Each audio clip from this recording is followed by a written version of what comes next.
Минь түргээ. За би үе үеийн засгийн газрыг дэмжижсэн доктортой байдлыг чухалчилдаг. Засаг төр доктортой ойл бодлого хэрэгжилтэн сайжирч ард иргэдийн амьдралд хэрэгтэй болов гэсэн хатуу итгэл үнэмшилтэй. Тэр утгаараа одоо ч гэсэн бүрэлдэж байгаа засгийн газрыг дэмжих болно. Тэгээ амжилт хүсье бүгдээрэнд нь. За эрүүл мэндийн сайдаар шинээр томилогдож байгаа Батчуур танд хэлэх зүйл зөндөө байна. Тэгтээ товчлоод ярив. За миний олон жил ажиллаж амьдарч исэн Бостон гэдэг хотын маань бас нэг маш сайн сургуулийн нэг нь Бентли гэж их сургууль. Тэр Бентлигийн их сургуулийг төгссөн манай Батчуур мэдлэг туршлага салбарын одоо шинжилэлд үр дүнтэй энэ мэдлэг мэргэжлээ ашиглана гэдэгт би итгэж байна. За энэ чиглэлээр та бас захим хөгжил харилцаа холбооны сайдаар ажиллаж исэн. Эрүүл мэндийн тусламж үйлчилгээ буюу одоо би дөнгөж сая засгийн газарт хөргүүлээд нэлээд байж байгаа миний санаачилсан эмнэлгийн тусламж үйлчилгээний хууль байгаа.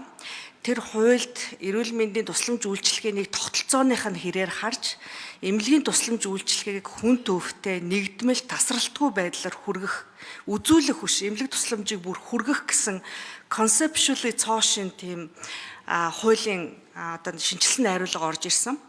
Тэр шинжилсэн найруулгад хэрвээ хэрэгжүүлээд явах юм бол таны ажилд бас нэлээд тусдсан болно. Бүр анхаарч сайн хараарай.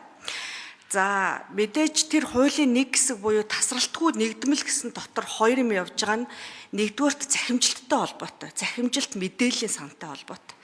Захимжилт мэдээллийн сан нь сайн явж иж нөө эмнэлэг шатлалын хооронд шатлал дунд иргэд өвчтөн үйлчлүүлэгч хаягдахгүй санхүүжилт нь яг дагаж явах эцсийн иргэнэ эцсийн бүрэлдэхүүнд эрүүл сайн байлгах энэ одоо эрүүл мэндийн бодлогын хамгийн эцсийн зорилт бүхий энэ том зорилго явж байгаа.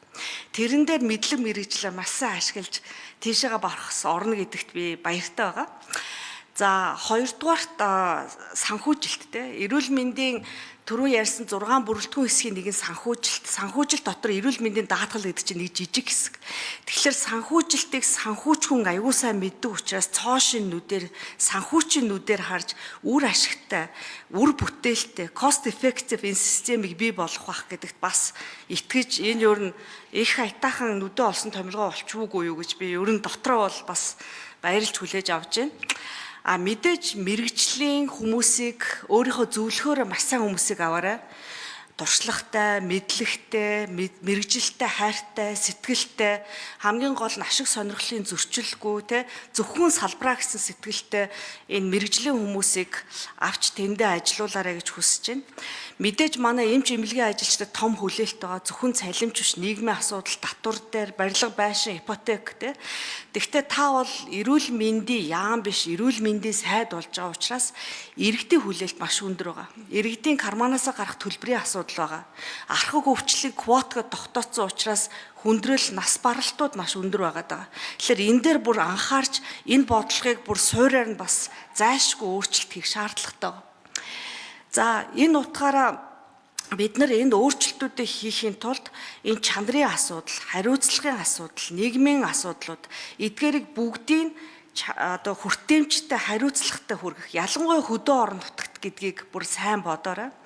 За тэгээд цаашид дэмжиж хамтран ажиллах болно. Амжилт хүсье. Ганц юм. 1 минут тавьчих хөө. За сонгоч. Гаммаш 1 минут сонгоё. За эрүүл мэндийн асуудал гэхээр санхүүжилт рүү төлхөө анхаарад яг үүндээ 21 онд хийгдсэн эрүүл мэндийн санхүүжилт шинжиллийн асуудал дээр нэлээд сайн шинжилэлүүд хийгдсэн. Тэрийг олон улсын одоо шинжээчдийн багч гэсэн саяхан хүний хөгжлийн байнгын орон дээр ирээд хэлсэн. Одоо яг дагаж юу шинжилж чадахгүй, юугаа бодлогоор хийж чадахгүй байгаа гэхээр тэрэнд тааруулсан эрүүл мэндийн одоо энэ бодлогоо яг боловсруулаад тусламж үйлчилгээг хүргэх модель загвар гэж байгаа. Service specification гэж нэрлэдэг байхгүй юу. Тэрийг сайн бодож боловсруулж чадахгүй. Тэгээд тэрнээс болоод сангийн ямар удирдуулаад санхүүжилтөд тааруулж эмнэлэг тусламжийг хүргээд олон талаас хавчигдаа яваад байгаа учраас бодлогоо хамгаалж сангийн амтай, боловсролын амтай, гэр бүлийн амтай хамтарч сайн ажиллаарай гэдгийг би бас зайлшгүй хэлэх нь зүйтэй байх гэж бодож байна. Бусад яамныхан эрүүл мэндийн яам салбараа дэмжиж өгөөсэй гэж үнэн сэтгэлээсээ хүсэж байна. За үг гэлчлээ.